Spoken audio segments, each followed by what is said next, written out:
Episode number 7 के starting में हम देखते हैं यूजी को, जो कि यूजी अपना गिफ्ट लेके बहुत खुश हो रही होती है। वहीं पे जो यिंग शांग होता है वो कह रहा होता है कि मैंने इससे पहले किसी को गिफ्ट नहीं दिया है, तुम पहली हो।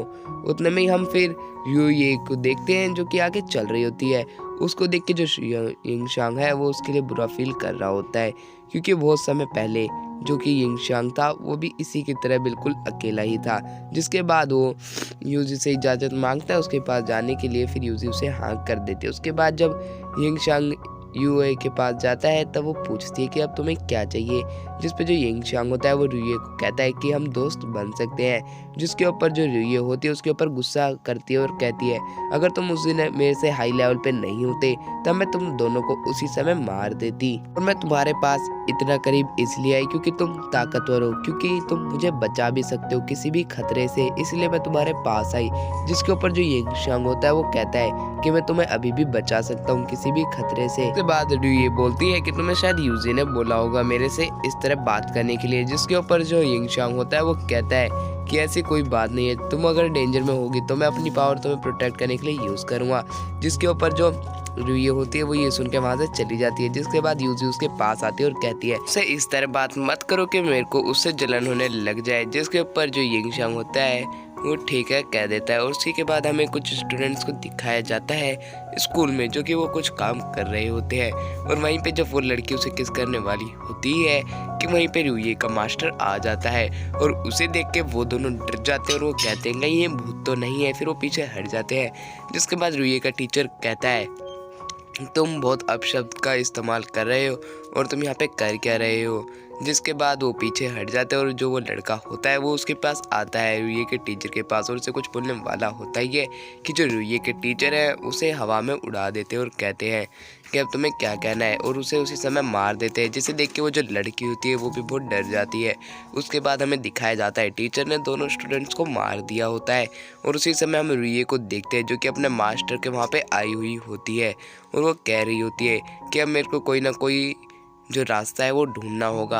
और उसी समय उसके मास्टर जो है उसके सामने आ जाते हैं। जिसके बाद जो रुये होती है वो कहती है हाँ मास्टर। जिसके पर उसे मास्टर कहते हैं कि तुमने अपना मिशन जो है वो पूरा किया या नहीं किया। जिसके ऊपर रुये कहती है कि मैं उन्हें डिफीट नहीं कर पाई क्योंकि उनका लेवल मेरे से ज़्यादा हो चुका है। जिसके बाद वो कहते हैं कि जैसे ही मैं इन बॉडी को कंज्यूम कर लूँगा मैं ब्रेक थ्रू पॉइंट पे पहुँच जाऊँगा, और जैसे ही मैं उन दोनों कल्टिवेटर्स को 10 दिन बाद मार दूँगा उसमें मेरे को फिर last stage of core formation पे भी मैं पहुंच जाऊंगा। जिसके बाद जो रुये होती है वो अपनी आंखों में अपने दोस्तों का अंत होते हुए देखती है। जिसके बाद टीचर कहते हैं कि तुम्हें जितना ये जो 10 दिन है उस समय में तुम्हें उनको बिजी रखना है और जो मेरी एग्जिस्टेंस है उसका उन्हें पता लगने नहीं देना है। जिसके बाद जो रुये होती है वो वहाँ से चली जाती है, और फिर वहीं पे हमें यिंग शांग को दिखाया जाता है जो कि जंगल के बीच में और आधी रात में कह रहा होता है रुये तुम कहाँ पे हो। और वो कहता है कि वो कहाँ गई, उसने बल्कि मेरे को यहाँ पे बुलाया था और वो यहाँ पे खुद नहीं है। फिर उसी समय रुये वहाँ पे आ जाती है। ये देख के जो हमारा यिंग शांग होता है वो कहता है कि तुमने आधी रात में मेरे को क्यों बुलाया है और तुमने इस तरह की ड्रेस क्यों पहनी है। वो यही सोच रहा होता है। उतने में जो रुये होती है वो कहती है कि तुम मुझे नहीं चाहते हाँ या ना। जिसके ऊपर जो यिंग शांग होता है वो कहता है कि मैं यूजी को बिट्रे नहीं कर सकता, मैं तुमसे माफ़ी मांगना चाहता हूँ। जिसके ऊपर उसे गुस्सा आ जाता है और वो अपनी स्वॉर्ड बाहर निकाल लेती है और कहती है अब क्या, इस झूठी दुनिया में तुम एक सच्चे एग्जिस्ट नहीं करते। और जो रुये होती है वो यिंग शांग के ऊपर बार बार अटैक करने लग जाती है और वो कहती है कि अब तुम मरने वाले हो। जिसके बाद वो अपना अटैक जो है उसके ऊपर कर देती है, पर जो यिंग शांग होता है वो उसे रुकने के लिए कह रहा होता है और कहता है कि तुम एक बार रुक जाओ और मेरी बात सुनो।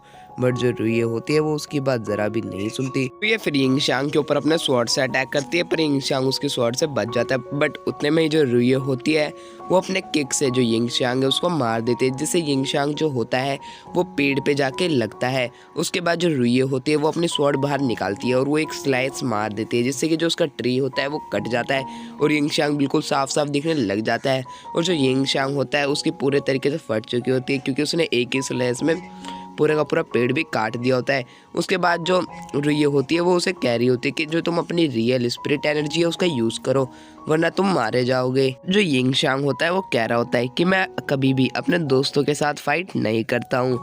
जिसके बाद जो रुइये होती है उससे उसके ऊपर गुस्सा आ जाता है। रुइये होती है वो यिंगशांग की जो चेस्ट है उसके ऊपर अपने स्वॉर्ड मार देती है और जो उसकी स्वॉर्ड होती है वो यिंगशांग की चेस्ट पे नहीं लगती और जो रुइये होती है वो यिंगशांग के चेस्ट पे जाके सर रखती है और वो रोने लग जाती है और कहती है कि तुमने अपनी स्पिरिट एनर्जी है उसका यूज क्यों नहीं किया और तुम इतने एडिट कैसे हो सकते हो, तुम क्या मेरे हाथों दोबारा मरना चाहते हो। जिसके बाद जो रुइये होती है वो कहती है कि तुमने मेरे से फाइट बैक क्यों नहीं की, इसका मतलब ये मैं समझ जाऊँ कि तुम मुझे प्रोटेक्ट कर रहे हो। उतने में फिर वहाँ पे यूजी आ जाती है और कहती है कि यिंगशांग तुम मुझे चीट कर रहे हो, तुम इसके शुक्र मनाओ कि मैं तुम्हें मारी नहीं हूँ। जिसके बाद वो कहता है लव, फिर वो रुइये को देखता है और उससे फिर पीछे हट जाता है और उसके बाद जो यूजी होती है वो रुइये को कहती है कि अब मुझे तुम एक्सप्लेनेशन दो इन सब की। जिसके ऊपर रुइये बताती है कि अगर मैं तुम दोनों को नहीं मार पाती उसके बाद जो मेरे मास्टर हैं वो तुम्हें दोनों को मार देते। जिसके ऊपर यिंगशांग कहता है इसी वजह से मेरे को तुम्हारी मदद चाहिए रुइये, क्या तुम मेरी मदद करोगी। जिसके ऊपर जो रुइये होती है वो कहती है कि तुम्हें डर लग रहा है मेरे मास्टर से कि वो तुम दोनों को मार ना दें।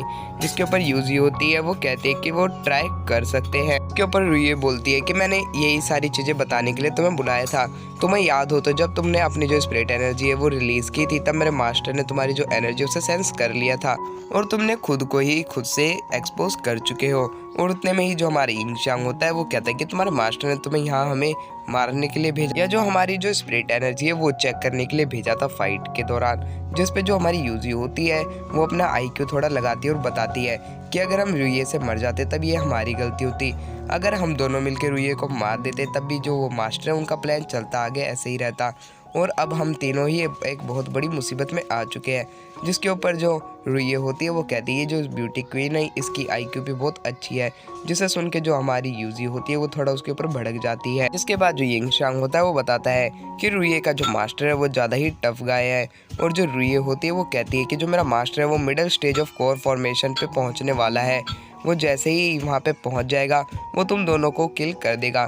फिर वहीं पे हमें रुइये के मास्टर को दिखाया जाता है जो कि उन दोनों की बॉडी जो है वो कंज्यूम कर चुका होता है और वो कह रहा होता है कि बस अब मैं उन दोनों कल्टीवेटर्स का ब्लड एक बार पी लूँ, उसके बाद जो मेरे कल्टीवेशन के 10 साल हैं वो भी बहुत जल्दी ही बच जाएंगे और मैं कुछ ही दिनों में एक लेवल है जिसका नाम है middle stage of core formation उस पर भी पहुंच जाऊंगा। और यहीं पे हमारा एपिसोड एंड होता है। जो भी चैनल पे नहीं हो चैनल को सब्सक्राइब और वीडियो को लाइक यहाँ से कर देना।